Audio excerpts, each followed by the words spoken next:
Vamos lá ver, então, outras questões que podem ser causa da alteração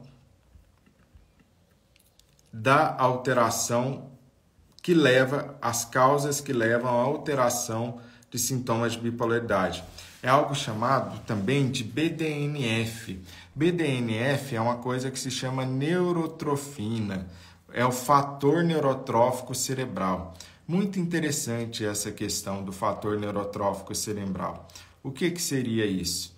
Pensa assim que o BDNF é uma substância que é como o jardineiro do cérebro da pessoa.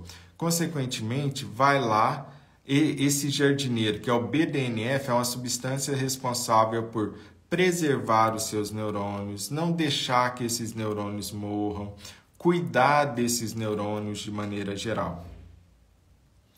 Consequentemente, na bipolaridade, o que descobriram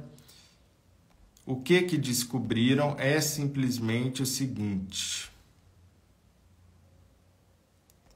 Deixa eu só... Aqui, pronto.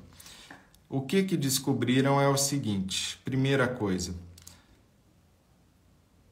Estava faltando ou estava baixo os níveis de BDNF. O que isso significa? Que os neurônios estão menos cuidados por essa substância importantíssima, que seria como o jardineiro do nosso cérebro, que cuida dos nossos neurônios. Então, é um cuidado a menos que existe. Está faltando de tudo? Não, não está faltando de tudo. Só está um pouco mais baixo. E o que é que leva a BDNF no cérebro? Não é só suplemento nem nada disso, mas a atividade física é reconhecidamente uma das formas de elevação de BDNF no cérebro. Esse é só um dos muitos e muitos motivos pelos quais a pessoa deve fazer atividade física com frequência. Elevar esse BDNF é o fator neurotrófico cerebral. Super importante fazer isso também. E quando estamos falando de causas, em especial ambientais da bipolaridade, não dá para a gente não falar do abuso de substâncias, né? Então, imagina que a pessoa tem ali, nasceu com uma predisposição genética. Obviamente, ela não escolheu isso, ela não teve responsabilidade nisso. Porém, ela usa substâncias como álcool ou outras drogas. Quando você utiliza substâncias como essa, novamente é a mesma analogia. Você tem a genética, que é a onça adormecida, e você tem o álcool, que é a vara curta que vai cutucar essa onça adormecida, que agora vai acordar. Do mesmo jeito, quem tem predisposição genética não pode usar álcool, não pode usar outras drogas, não pode... droga seja qual for, como por exemplo maconha, LSD, ayahuasca, cocaína, crack, por aí vai. Todas essas substâncias levam a acordar, a despertar a genética.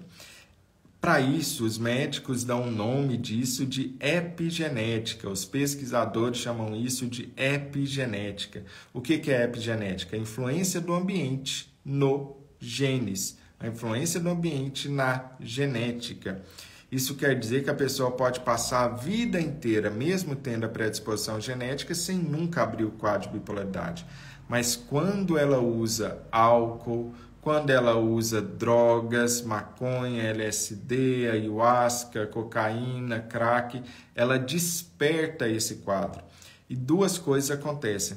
Ela desperta esse quadro mais cedo e os sintomas são mais graves, a progressão é pior.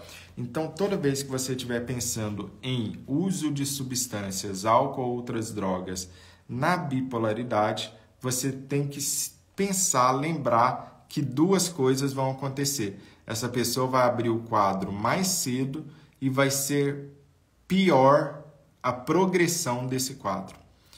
Quanto mais insiste em ficar usando drogas, quanto mais insiste em ficar usando álcool, pior vai sendo a situação. E isso não sou eu que falo isso. Qualquer pesquisa fala isso, qualquer livro fala isso. que você for ler sobre bipolaridade. Álcool e drogas pioram o curso da doença. Se a pessoa insiste no álcool, insiste em usar drogas, ela vai ter uma progressão pior, uma progressão mais grave, sintomas mais intensos e vai oscilar mais rapidamente do que a pessoa que não usa drogas.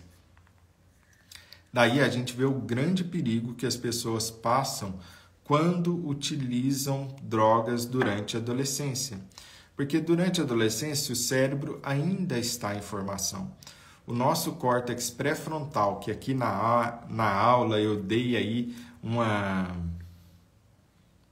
analogia para você pensar sobre ela, que seria como a área pré-frontal do nosso cérebro seria como a prefeitura da cidade, que manda, que comanda, que planeja, que fazem as leis e por aí vai. Essa área ela só está plenamente desenvolvida no cérebro do ser humano lá para 21, 25 anos de idade. Até lá, ela ainda não está plenamente desenvolvida. E, consequentemente, o que pode acontecer é esse desenvolvimento da área pré-frontal fica prejudicado pelo uso de álcool e drogas na adolescência. E quando eu estou falando de adolescência, eu estou usando de uma maneira mais ampla, de 21, 22 anos de idade, até essa idade. Né? É claro que usar drogas depois dessa idade também vai prejudicar, mas antes dessa idade, nossa, aí o prejuízo é terrível, né? Porque você está influenciando diretamente a formação do cérebro, você está prejudicando diretamente a formação do cérebro da pessoa.